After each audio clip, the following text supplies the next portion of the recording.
Hello, folks. We Hi, have we have got an array of people, not a huge array like usual, but like Paul wasn't able to join us tonight, and he was very disappointed because he had already bought a bottle of Anchor Steam beer, which is what we're examining tonight. I'm down here in the South Central United States, Louisiana. We have Charles, and soon to join us if he can get the technical issues worked out. John, both from the North, Indiana. And we have Eric and Nate K from the Northeast, yo. Massachusetts, which at one time was two separate colonies, Plymouth Bay Colony and Massachusetts. But they merged in 1691, right? Yes, that sounds about right. And how many people know which state broke away from Massachusetts and became its own state? Thought that maybe was an island. 1820. Maine. Yep. Remember, Maine used to be sort of like a colony of Massachusetts. All right. I think I'm Pilsner back glass. on. I'm going to try Pilsner glass. Hello. Hello, John. Excuse us. Hey, All right, we are popping open this beer and we are pouring this beer. Now let's do a let little. me go get one.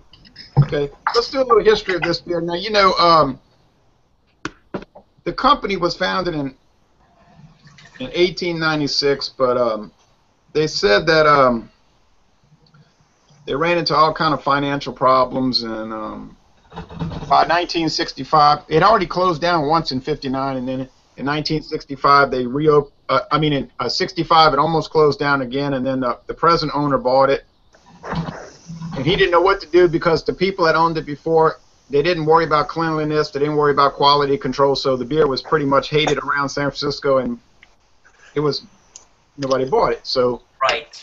he said, hell, let me, he just started cleaning everything up, and he introduced a new Anchor Steam in 1971, which is the first, the actual really that we know of, the first craft brewed beer in America, 1971, so this is 43 years ago. It has really no relation to the original Anchor Steam, and it's a shame. I'd like to try it, but I guess if people hated it a lot, it must have not been too good, right? You would think. Yeah, you wouldn't have gotten rid of, but it was probably hated because of the terrible quality control issues. But there's no problem with that now. For 43 years, Anchor's been making a fantastic steam beer. They use quality ingredients, Northern Brewers hops. What are the malts? I think it's the pale malt blend and. Let me see. They use a blend of two-row pale and caramel malt. Right, and it's 4.9% alcohol, so that's just a tick below Budweiser. I believe 4.9 is the same as Michelob. All right, I think so. look at this thick head.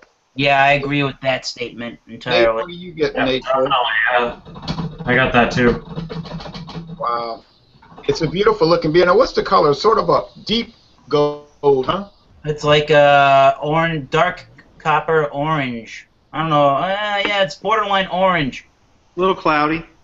It's almost like a burnished gold or something. I don't know. It's hard to describe. It's There are. I do see. I think Charles was saying it. It's a little cloudy. I do see itty bitty fine particles in the glass. Itty bitty. Minuscule, but you can see it. I'm not picking that up, but I'm not getting the. I don't have the best lighting right now, but I would believe it. I would believe that. I would not contest that. I get that even in highly filtered beers, like say Busch Light. You can get particles if you have the really strong sunlight. Does nothing for the taste. It doesn't really affect the taste, anyways. No. Looks like it's got some good lacing to it. Yeah, it really does.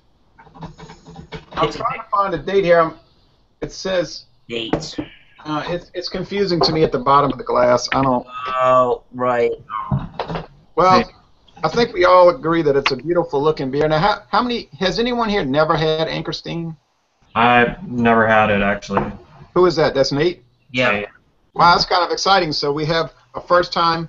Last Anchor Steam. time I had it was over a year ago, so I don't really truly remember this beer. I think it's been a little while, and I had it on draft in 2006 at Italian restaurant at Fisherman's Wharf in San Francisco, and it was fantastic on draft with the Dungeness crab. But we can only get it. Well, you know, I take that back. They have some places in New Orleans that may have it on draft. But you're ready to go with the aroma. Absolutely. Hell, sometimes I can't remember what I drank a week ago, and you remember what you drank in 2006. That's true, John. That's true. I have an uncanny recall for beer. But oh well. Nate and Charles, you want to give us the aroma on this thing? Go for it. All right. You know, it's got a really light aroma.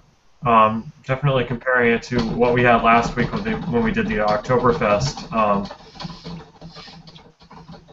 It's really it just smells great. Actually, in my opinion, there's nothing like terribly overwhelming on it. So I don't have much to say other than that, but. Smells like you want to really get into it, though. But Charles, it's a little bit sweet, and a little bit, a little yeasty. Yeah, Not I was terrible. Say that too, yeasty. Well, Even a little.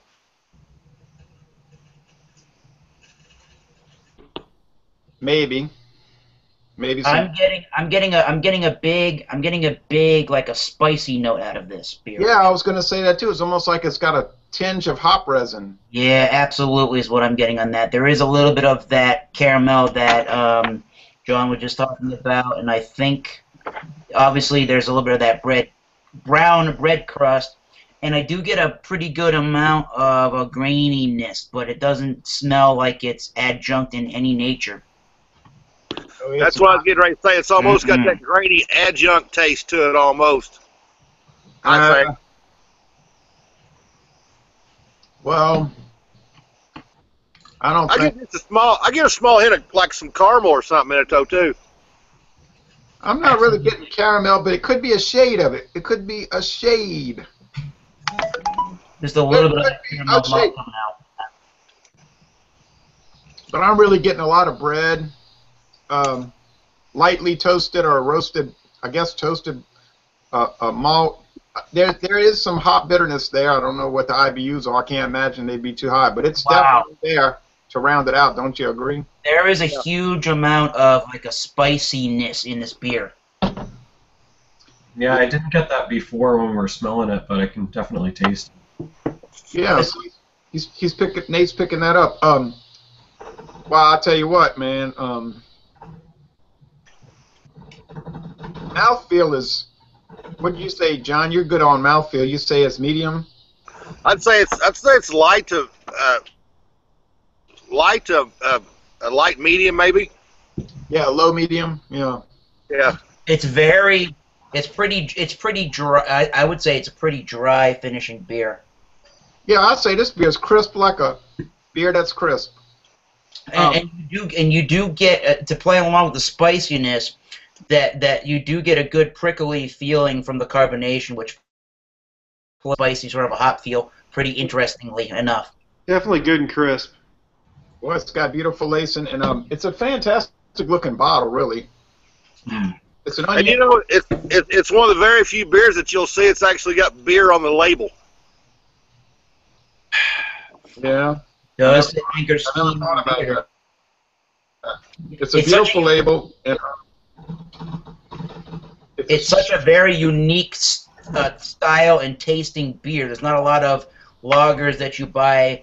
There's not a lot of beers in general that you can buy that are, especially for lagers, that have that kind of a grainy and spicy flavor that's like an Anchor Steam kind of a beer.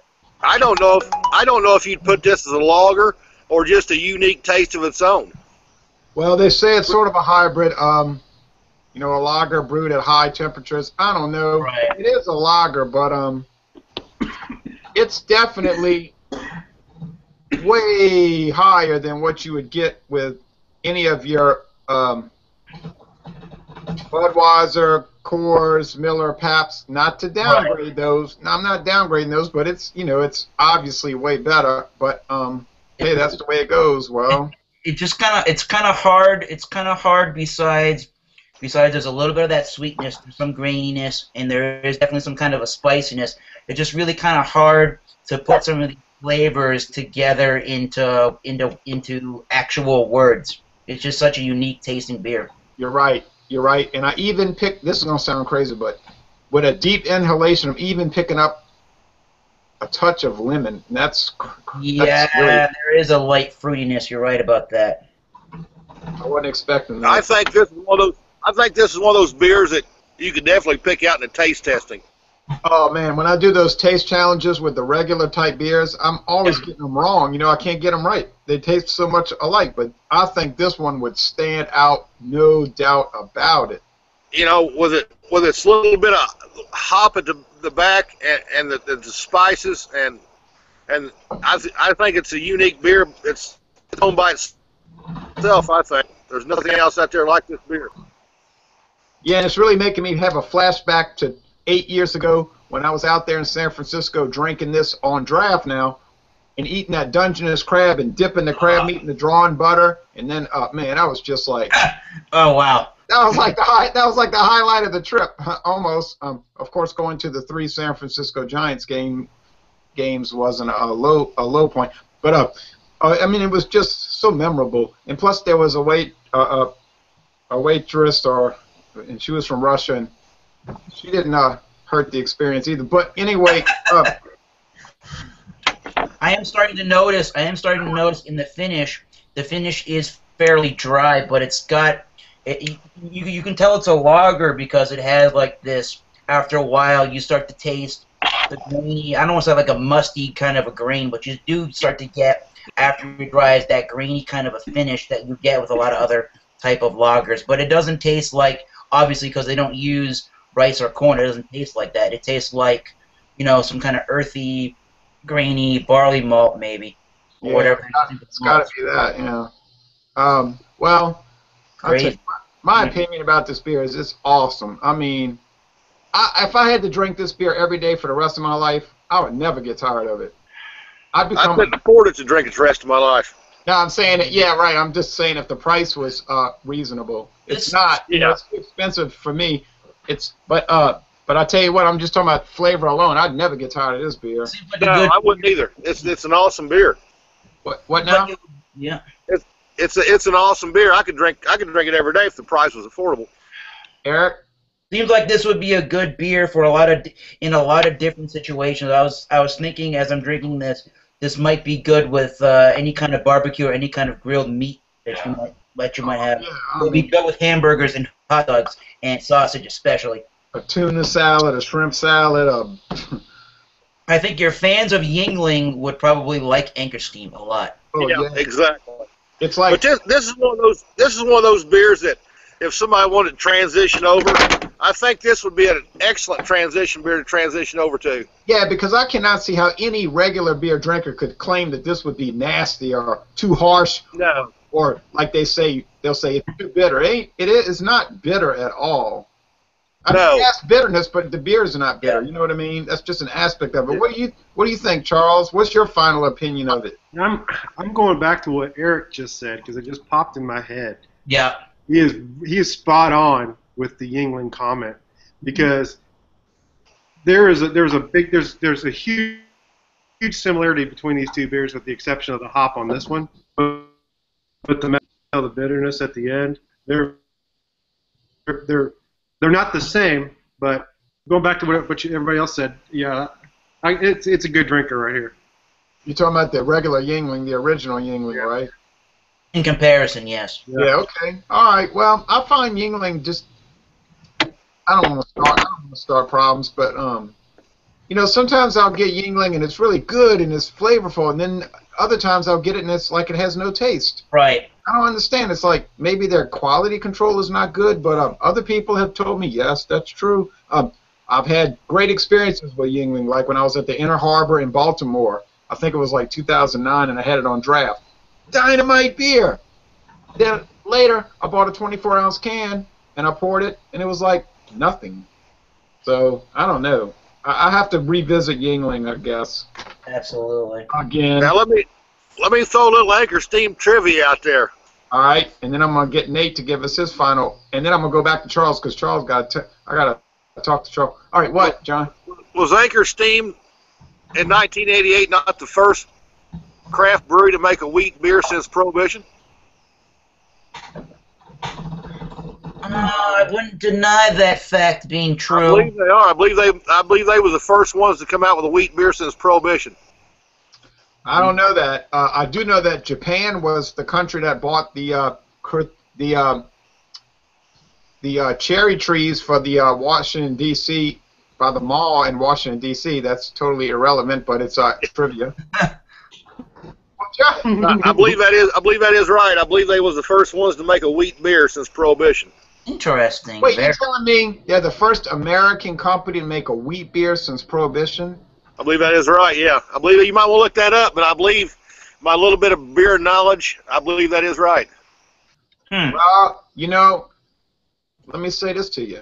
I believe they made the first American IPA in 1975 when they came out with Liberty Ale. Yeah, I had one of those the other night. That's an awesome beer, man. It's way better than most IPAs because it's not just a hot bomb. Yeah, it's not like a grapefruit festival. It's like an English-style IPA, which, in my opinion, English-style IPAs, California style.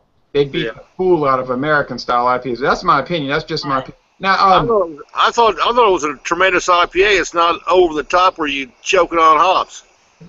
Awesome. I don't even just quickly. I don't even see mention of the Anchor wheat beer on their website anymore.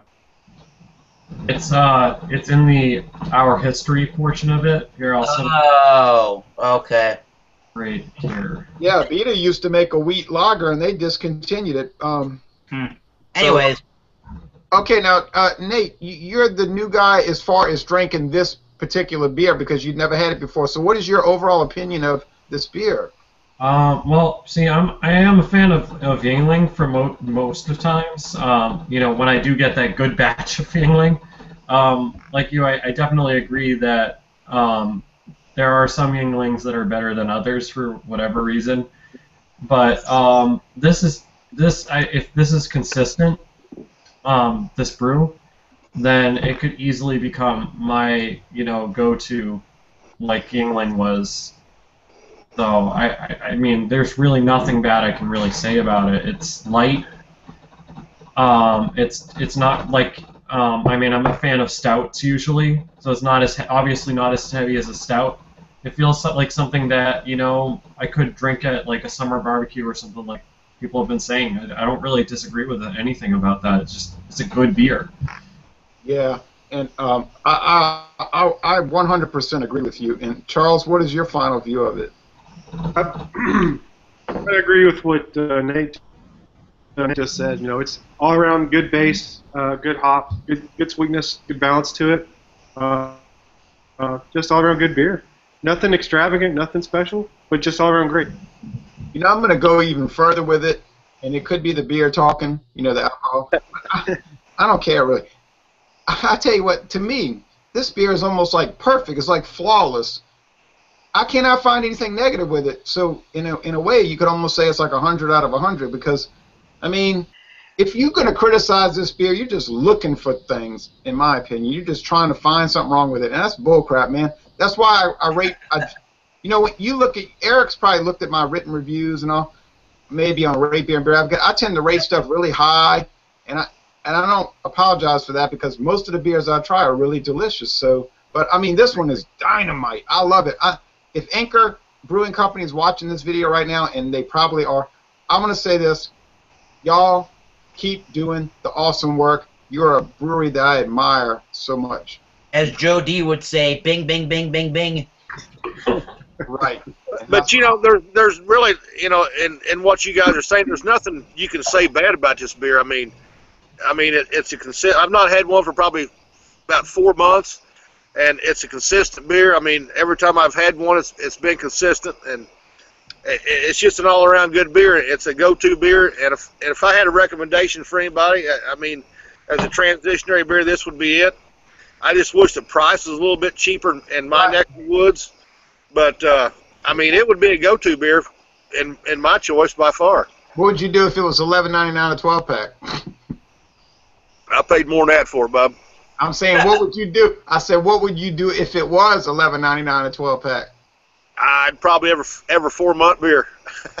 Oh yeah, I mean, I would just, I would give up water. Yep. Hey, just kidding, just kidding. Anyway, I think we've talked about it enough. I mean, it's just a great beer. To the audience, to the hundreds of thousands of people watching this, if you like great beer, then go and get some Anchor Steam beer, and you are going to have a great time with it. That's There's nothing wrong with it. Go out and get it. You know, we've had a lot of luck doing these beer examinations over the last, how many months has it been? About 5 months? Yeah. Because most of what we've had has been good. Yeah. Don't you agree? Exactly. Even some of the bad beers, so-called, that we had, we enjoyed, didn't we? Nothing made anybody throw up, and nobody had to pour it down the drain, so that's a plus. No drain pours, no vomiting, which only occurred with the infamous earthquake high gravity. But it would have occurred with some other ones, but I poured them out because I didn't want to go.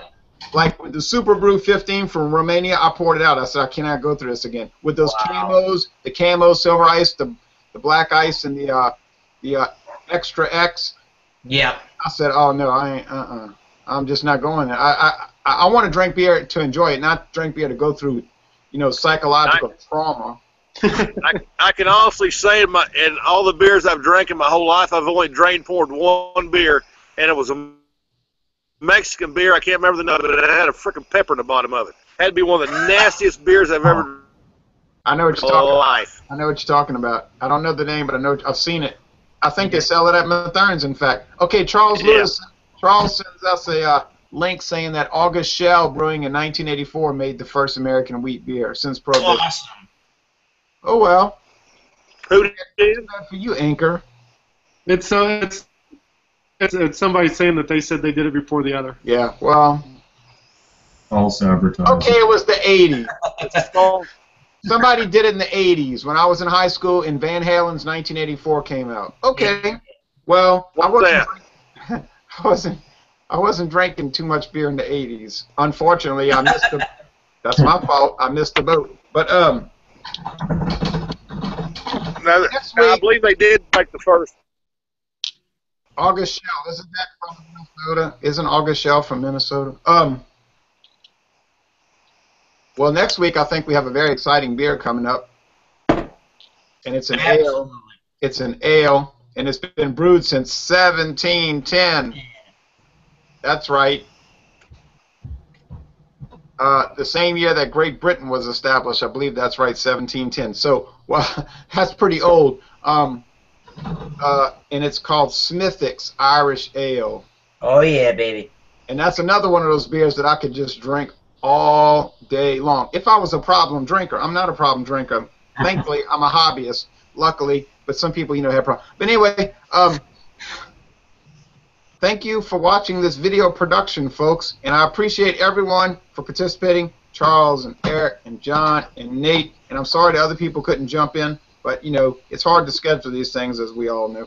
All right, thank you. Go get you some